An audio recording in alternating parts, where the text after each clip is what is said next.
இந்த லோகத்திலே இருக்கும் மனிதர்கள், மனுஷாள் எப்படி இருக்காங்கன்னா, பொறந்த உடனே முதல்ல சின்ன வயசு இருக்கும்போது அவனுக்கு ஒன்றும் தெரியாது. அப்படியே வளர்ந்துட்டு விளையாடிக்கிட்டு இருப்பாங்க. ஒரு வயசு வந்த பிறகு அவங்களுடைய தந்தை, தாயார் மூலியமாக விசேஷ ஞானம், அதாவது உடனே வராது. ஆனால் நல்ல விஷயங்கள தன் தந்தையோ இல்லை தாயோ சொல்லணும். அப்படி இருக்காத பட்சத்தில் அவன் அந்த மனுஷன் கால் போன போக்கிலே போய் அவளுக்கு மற்ற சிநேகிதர்கள், முக்கியமாக புண்ணியம் பண்ணியிருந்தால் தான் நல்லவன் சிநேகிதனாகும், இல்லைன்னா கெட்டவங்க தான் ஸ்நேகம் வரும்.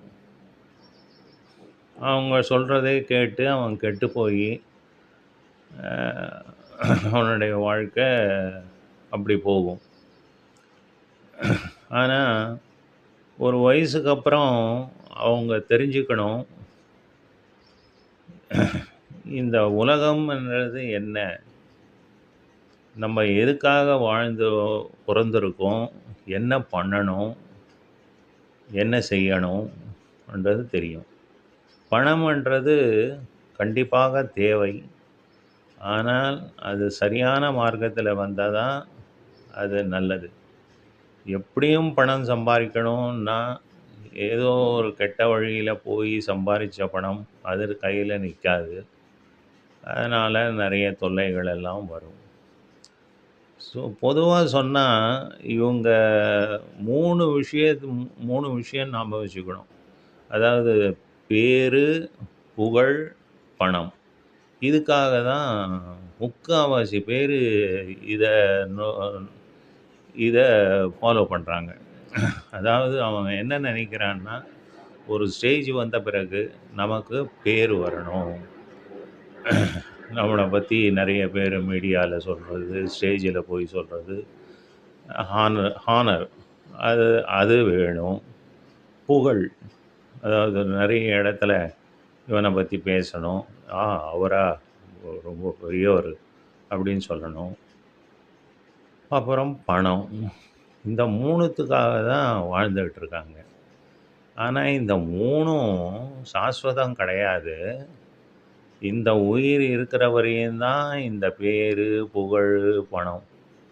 அப்புறம் மரணம்ன்றது ஒன்று கண்டிப்பாக நடக்கும். இந்த வாழ்க்கை முடிவுன்றது கண்டிப்பாக இருக்கும். பிறந்தவங்கெல்லாம் ஒரு நாள் போய் தான் ஆகணும். நம்ம எப்படி வந்தோம், ஒன்றுமே கொண்டு வரல. இந்த பூமிக்கு எப்படி வந்தோமோ அப்படி தான் திரும்பி போகணும். இந்த பேர், பணம், புகழ், இந்த சொத்து, இந்த அட்டாச்மெண்ட்ஸ்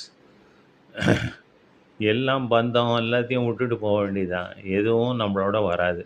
இந்த பாவ புண்ணியங்களும் தர்மம் என்ன பண்ணியிருக்கீங்களோ அது மாத்திரம் மேலே உங்களோட வரும். சரீரம் இங்கே விழுந்துடும், அது சாம்பலாயிடும். இங்கே சூக்ஷ்ம சரீரம், ஆத்மாவும் காரண சரீரம் இது ஒண்டி தான் மேலே போகும். அப்படி இருக்கும்போது இந்த சாஸ்வதமாக இல்லாததை நம்ம எதுக்கு, நம்ம இதுதான் ஒரு ஜென்மத்திலையும் பண்ணிகிட்டே இருக்கோம். ஒரு ஜென்மம் வருது, இந்த மாதிரி ஒன்று நல்லது பண்ணுறது, கெட்டது பண்ணுறது, இப்படியே பாவ புண்ணியங்களை சேர்த்து சேர்த்து மறுபடியும் ஜென்மம் எடுத்துகிட்டு இருக்கான். நல்ல வேளை ஒரு மனுஷனாக, அது ஆம்பளையா பிராமணனாக பிறந்தா அது ரொம்ப விசேஷம். அதுக்கு ஏதோ நிறைய புண்ணியம் பண்ணியிருக்கணும்.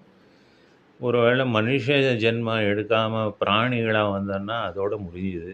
நிறைய பாவம் பண்ணவன் தான் பிராணியாக பிறக்கிறான்.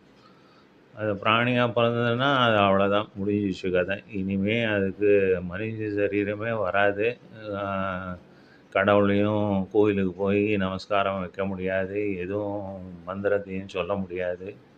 அது பாட்டுக்கு விதவிதமான பிராணிகளா இருந்து துர்லபமான வாழ்க்கைய வாழ்ந்துட்டுருக்கணும். இதுதான் முக்கியமா புரிஞ்சுக்கணும். அதுக்கான சாதனைய நம்ம பண்ணணும். இது நெறைய பேருக்கு இது தெரிய மாட்டேங்கிறது. அவங்க என்ன நெனைக்கிறாங்கன்னா, இந்த உலகம் சாஸ்வதம்னு நெனைக்கிறாங்க. இந்த உலகம் சாஸ்வதம் கிடையாது. இது ஒரு மாய. மாயையில நம்போ சிக்கிக்கிட்டோம்னா, அதே ஒரு வேற மாரி யோசனைகள் வந்து, இந்த லோகத்த லோகம் இந்த பிரபஞ்சம் தெரியறது வா நிஜம், உண்மை. இதில இருக்கிற பதார்த்தங்களும் உண்மை. அப்படி வாழ்றவன் மறுபடியும், மறுபடியும் இந்த உலகத்திலேயே பொறந்துட்டே இருப்பான். இது இது சரியில்லை. இந்த மாயா பஞ்சகம் பத்தி ஆதிசங்கரர் ஒரு 5 ஸ்லோகம் எழுதினாரு. அதாவது மாயைக்கு அசாத்தியமானது எதுவுமே இல்ல. இந்த மாயை என்ன பண்றதுன்னா, இந்த பிரபஞ்சம் வேறு, ஈஸ்வரன் வேறு, நான் வேறே அப்படின்ற மாரி எடுத்து காட்டுது. ஆனா இந்த பிரபஞ்சமும் ஈஸ்வரன் தான். ஈஸ்வரன் பிரபஞ்சமாட்டம் தெரியிறாரு. ஈஸ்வரனே பிரபஞ்சமாட்டம் தெரியிறாரு. ஈஸ்வரனாவும் இருக்காரு. நான் தான் அந்த ஈஸ்வரன்.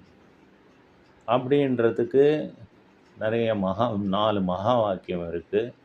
இந்த மகா வாக்கியத்தில சொல்லியிருக்கு. இதெல்லாம் வேதத்தில சொல்லியிருக்கு.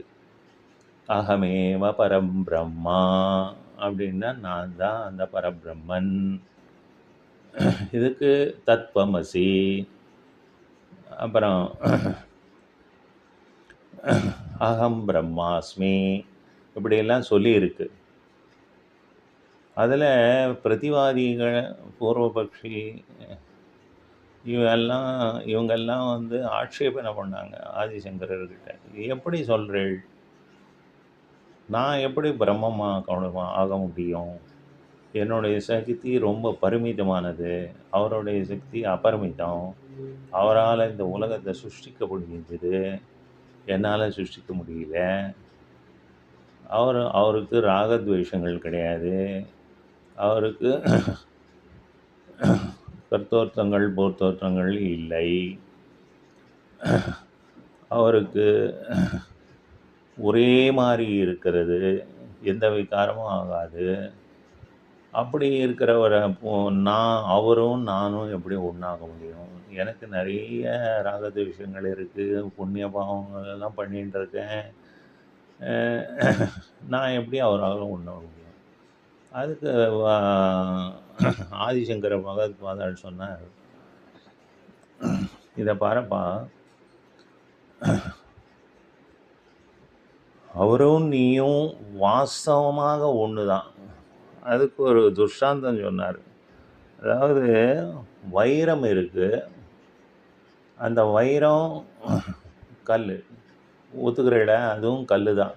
கல்லு. மார்பிள், அந்த வீட்டில் அழகு போட்டு நிலத்துக்கு போட்டு அழகு பார்க்கறது, அதுவும் கல்லு தான். ரோட்டில் கிடக்கிற, வெளியில் கிடைக்கிற கல், அதுவும் கல்லு தான். வாஸ்தவம் பார்த்தா 3ம் கல்லு. அதனால் 2 பேரும் ஒன்று. ஒத்துக்கிறீங்களா? வாஸ்தவமாக கல்லு. ஏன்னா இது 3த்தையும் நீங்கள் உடைச்சிங்கன்னா பொடி ஆகிடும். அதில் இது வைரக்கல், இது வந்து மார்பிள் கல், இது வந்து வெளியில் கிடக்கிற கல்லுன்னு கண்டுபிடிக்க முடியாது. எல்லாம் கல்லாயிடுது. அந்த மாதிரி ஒன்று அப்படின்னு நாங்கள் சொல்கிறோம். ஆனால் வைரத்துக்கு வைரக்கல்லுன்னு பார்த்தோன்னா உடனே எடுத்துடுவான். கீழே கழிச்சதும் உடனே எடுத்துக்குவான். எடுத்து அதில் நெக்லஸ் பண்ணிக்கலாம், அது பண்ணிக்கலாம், என்னென்னவோ ஆபரணங்கள்லாம் பண்ணிக்கலாம். மார்பிள் கல், அது ஒரு மாதிரி கல், அது வெறும் நிலத்துக்கு போட்டு பார்க்கலாம். இந்த வெளியே இருக்கிற கல், அதான் நீன்னு சொல்லப்படுறவன், அது வந்து நம்ம எதுக்கு உபயோகப்படுத்துகிறோம்? நாயை ஓட்டுறதுக்கும் காக்கா ஓட்டுறதுக்கும் தான் நம்ம உபயோகப்படுத்துகிறோம். ஸோ இந்த பேதம் இருக்க தான் செய்யுது. ஆனா வாஸ்தவமா 2 பேரும் ஒண்ணு. வாஸ்தவமா பார்த்தா, அகம் பிரம்மாஸ்மி. நான் தான் அந்த கடவுள். அப்படின்னு நிர்ணயம் பண்ணிக்கணும். ஸோ இப்படி இந்த விசேஷ ஞானமெல்லாம் தெரியணும்னா, நம்ப சாதனை, தர்மானுஷ்டானம், சித்த சுத்தி, கர்மானுஷ்டானம் எல்லாத்தையும் பண்ணி, மைண்டு கிளியர் பண்ணி, அப்புறம் இந்த மோட்ச சாதனைக்கு நம்ப போகணும். ஒரு தடவையும் நம்ம பிறக்கும்போது, நம்மளுடைய ஆக்சுவல் எய்ம் என்னன்னா, எவ்வளோ ஜென்மங்கள் எடுத்தாச்சு, கஷ்டப்பட்டாச்சு, சுகப்பட்டாச்சு, மறுபடியும் மறுபடியும் ஜென்மம் எடுத்து எடுத்து எடுத்து எடுத்து அவஸ்தைப்பட்டுட்டு இருக்கோமே, இதுலேருந்து நம்ம விடிவு காலம் எப்போ வரும்? அதுன்னா, அந்த சம்சார சாகரத்திலேருந்து சம்சார சாகரம்னா இந்த உலகத்தில மனுஷ ஜென்ம தான். இதுலேருந்து மறுபடியும் புனரப்பி ஜனனம், புனரப்பி மரணம். இது ஜன்மிக்கிறது, ம மரணம் அடையறது. இதே மாரியே போயின்ட்டுருக்கு. ஸோ இதுலேருந்து வெளிய வந்து, அந்த மோட்சத்த பண்ணா, திருப்பியும் ஜென்மம் வரக்கூடாது. வராது.